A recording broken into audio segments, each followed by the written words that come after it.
Good evening, and welcome to Into Infinity Talk. I am your host, Kevin Koerber, and my guest tonight is William Keifer. William is back for part 2 in our series of colonization. How you doing, William? I'm doing all right, Kevin. Okay, let's get into part 2 right now. And where do you want to take the conversation? With colonization, we are under a type of situation where, like I said, in the scenario, we have 3 planets, Earth, Moon, and the Mars. From there, you would have to solve what you're going to do, how you're going to do it.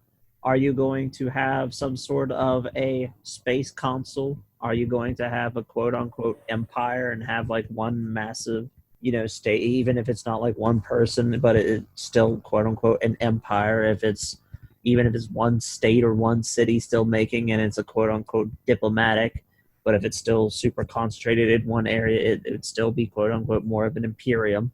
And unfortunately, when it comes to it, you would have to have a soft imperium or quote-unquote just a straight-out imperium to deal with it. Now, I'm simply using that term because it's one that's pretty easy to sit there and think about and go to. Everybody goes and understands it. It is a government that is held by a strong central force. Right. That is what is going to be needed. You need a strong central force going out into space. It can easily be diplomatic. Heck, the United States federal government early on, before the Civil War happened, was a lot more of a strong central, and then it basically after the first 30 years it developed into more of a loose confederation, and then the Civil War happened over the state rights, slavery, blah blah, etc. And then it formed into the more centralized federal government, which is what it is today. Even though we have quote unquote states, if the federal government says something, it's the federal government. It trumps. Right, and by the same token of that, this leads me in a different direction. Because the way things are currently, that system is moving toward what you just mentioned. And I don't have a problem with that. Actually, I brought this up to a couple people in the past, and I've been accused of being a communist because I say the things I do. In other words, and again, this is my own personal feeling.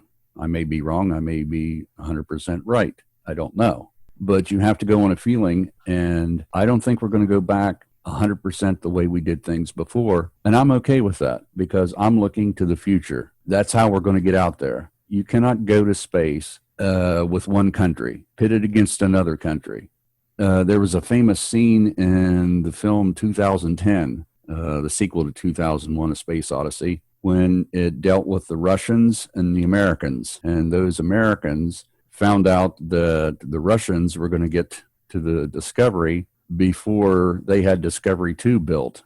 And again, this is all about the monolith and everything around Jupiter. Well, they hitched the ride with the Russians, and that's just it, because the two governments at the time the film was made were pitted against each other, the Soviet Union and the United States. And I don't remember the dialogue, the memory of the dialogue, I have to paraphrase, but while the Earth was on the verge of a nuclear war, the scientists that were on board, both Russians and Americans, adopted the scientific principle. We have to get along because we're out here, they're back there doing their thing, and we don't know if we've got a planet to go back to, but out here, we have to work together.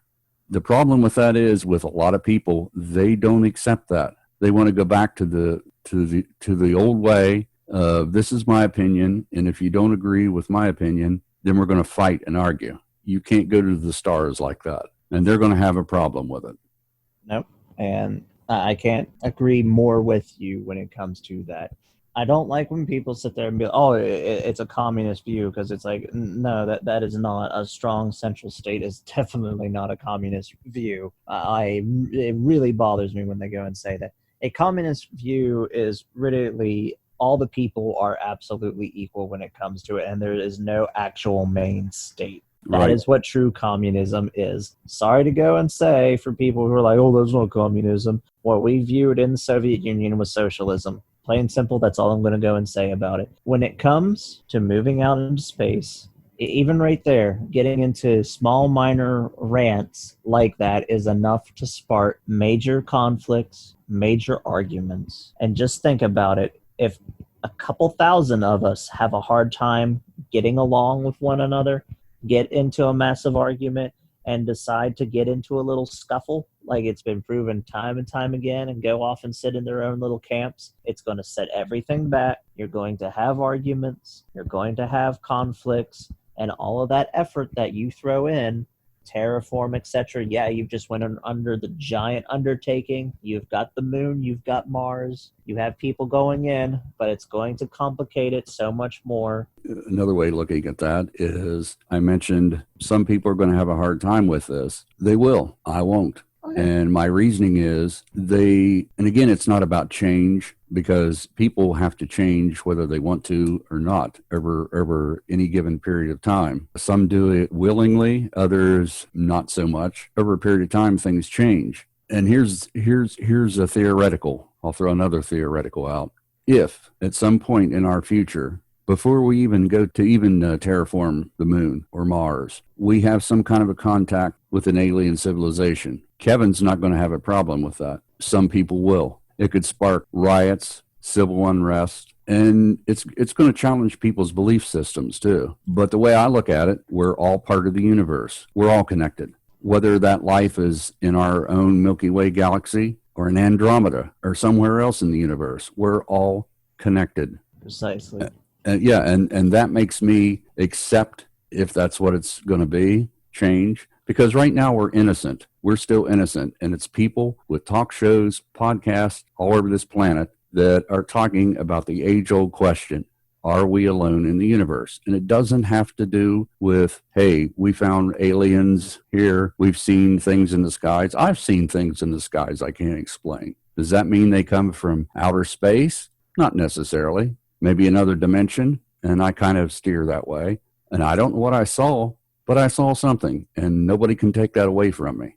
And that's when I began my journey into the other wonders of the universe. And the way I cope with it, like I said, is we're all connected. A lot of people have said that. Carl Sagan was really big on that. We're all made of star stuff. Everything in our observable universe is. Every molecule in your body is exactly the same as mine. They're arranged different, but we all have that common ancestry, the whole universe. I don't care if it's life based on carbon or silicon. We're still the same. Regardless how you go and look at it.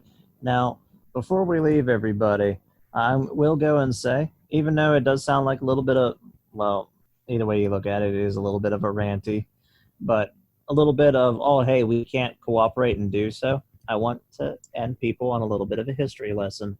When the British Empire lost America, it adapted, and regardless of what you want to sit there and say about it, it became the largest empire to ever be on the planet, and it stayed around and stayed as one of the most strongest central states up until World War II. Right. And in the end, our former enemy, we now cooperate with. So things are possible. Given enough time, things are possible. And if it goes that way, the better, because that's how we're going to go out into space. And on that, I really enjoyed this conversation. It went down places that I didn't think it was going to go. But then again, I thought it might. And that's the whole point of doing this show, is to have a stimulating conversation with these points, because they're important. And I'm interested in us going out there. And there may be road bumps because of who we are and where we came from. But in the long run, I think we'll get there. Eventually.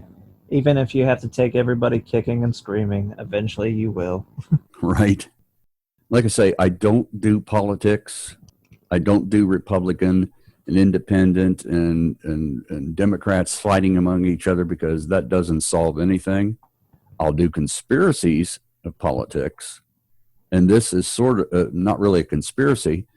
It's more reality, because if we do go out there, we have to go out unified.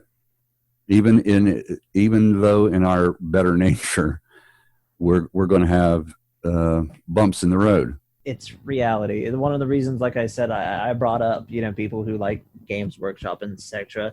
when it comes to it.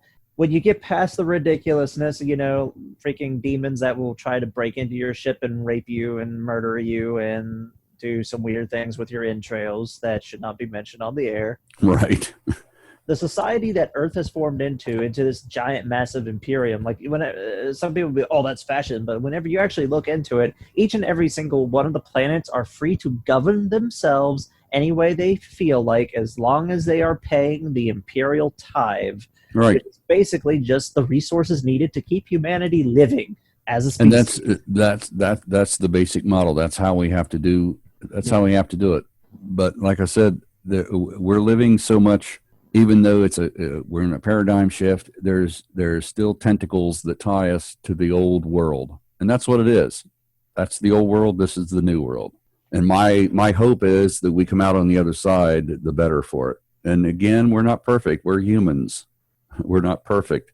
We're not angels. We strive every day. We falter, but in the end, we have to grow up, because in order to be recognized by someone or something out there, we have to, and to get out there, we have to. I mean, It wasn't a total. And again, when you first mentioned this at the end of the last episode we did, colonization, that's going to be a doozy, basically, and that's what it turned out.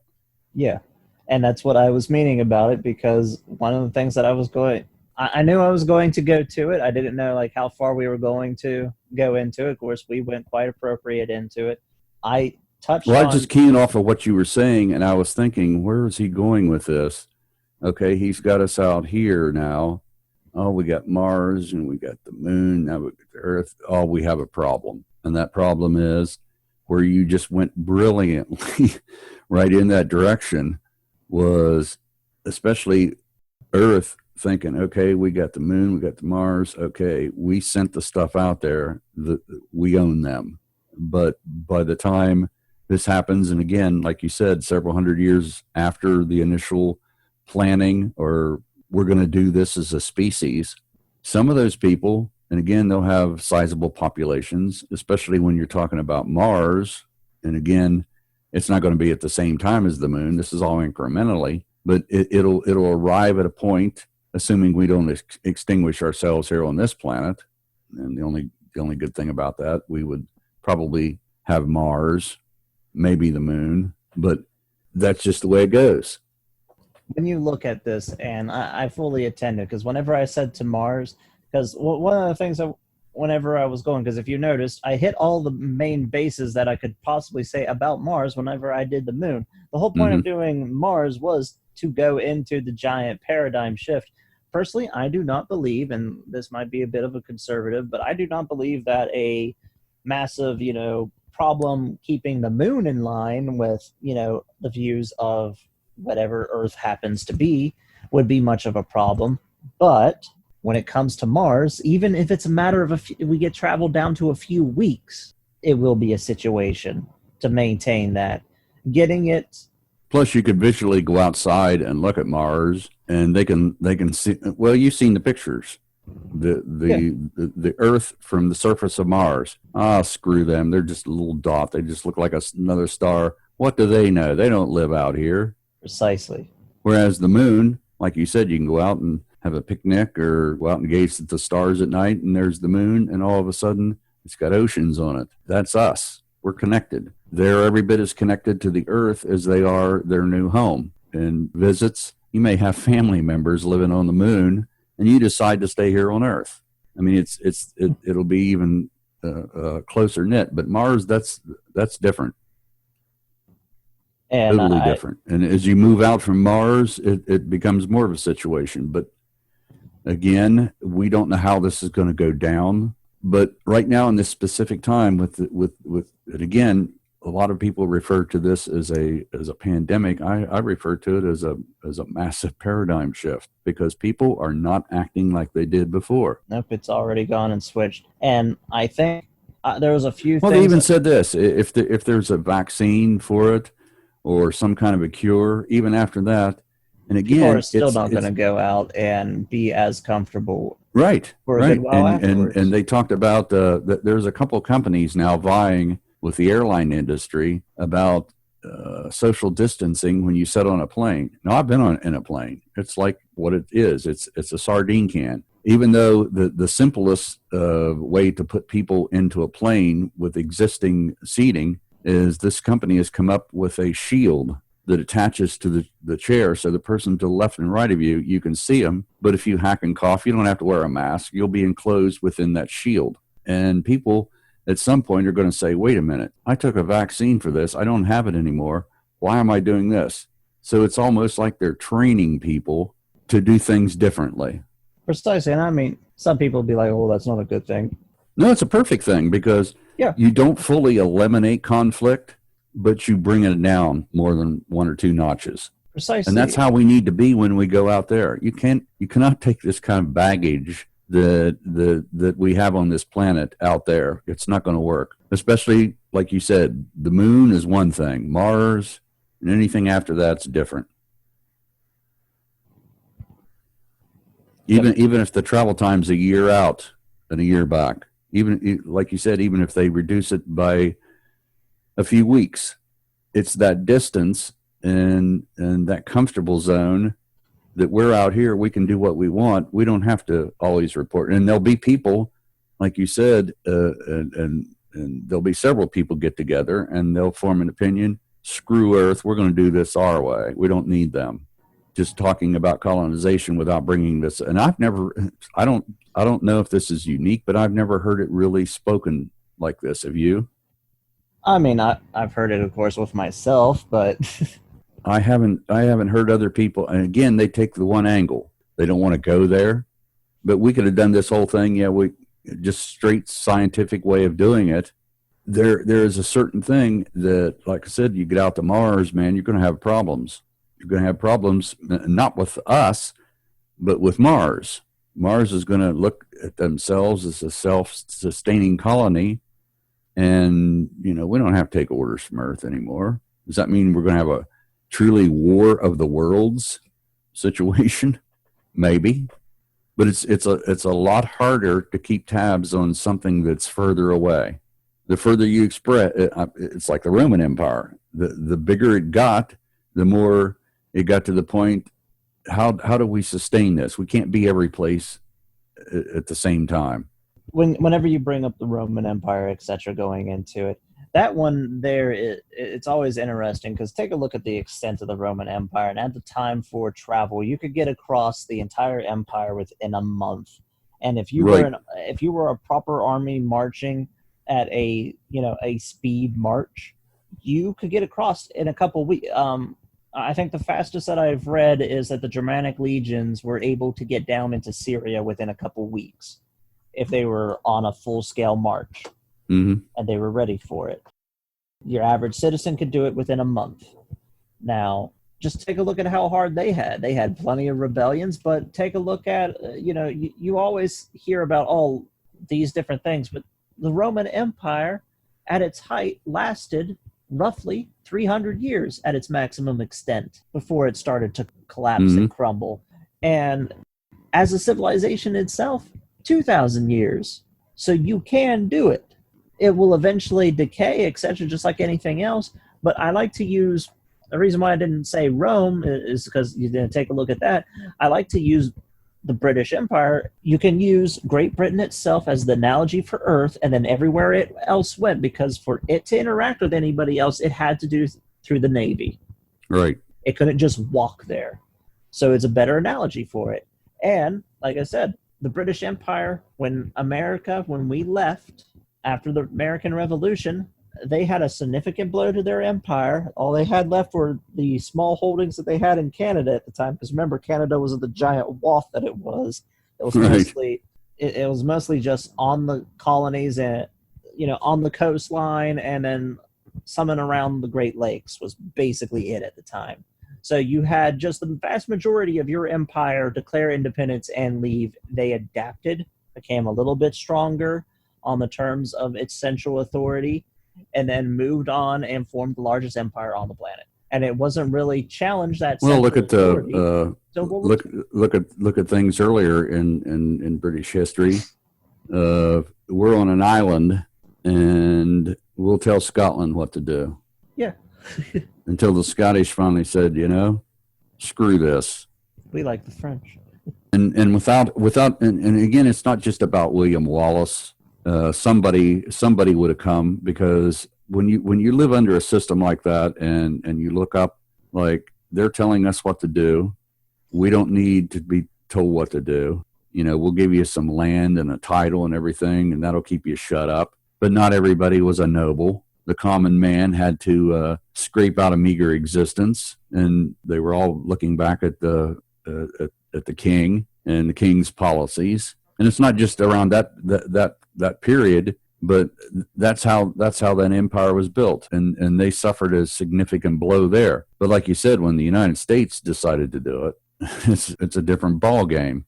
And there's probably some people that live in England that when they come in contact with somebody from Scotland, even though that's in the past, well, they eye each other, and yeah. I'm hoping we have a person from Britain that listens to that, because they'll probably be like, yeah, that's right. Back during the days of the empire, it was still considerably a lot stronger. Right. And of course, it evolved into the Commonwealth, but we weren't really going into that onto a giant heavy note. It was just the main point that I was making, and I hope it didn't escape people. I'm pretty sure that, the smarter people who are listening will pick right up on it, that the main thing is that when we left the British Empire, instead of crumbling like any of them, whenever the largest half of your empire just leaves all of a sudden, they adapted, became stronger, and they grew. And note, they had Napoleon right after that. So they didn't have just the biggest part of their empire leave. Then they had a giant punch to the face, right, Napoleon.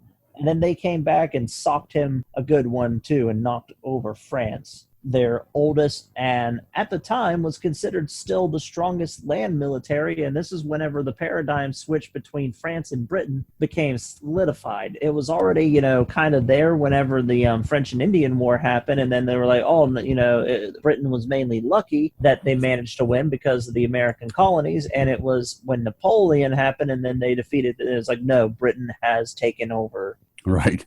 Well, once again, we've reached the end of another episode. I want to thank my guest, William Keifer, for dropping by once again. Really stimulating conversation. This is why I do this show. Every time a guest comes on, especially William, I learn something, and that's what it's all about. So thank you, William. You have a great evening. Thank you, Kevin. And everybody, you all enjoy your night.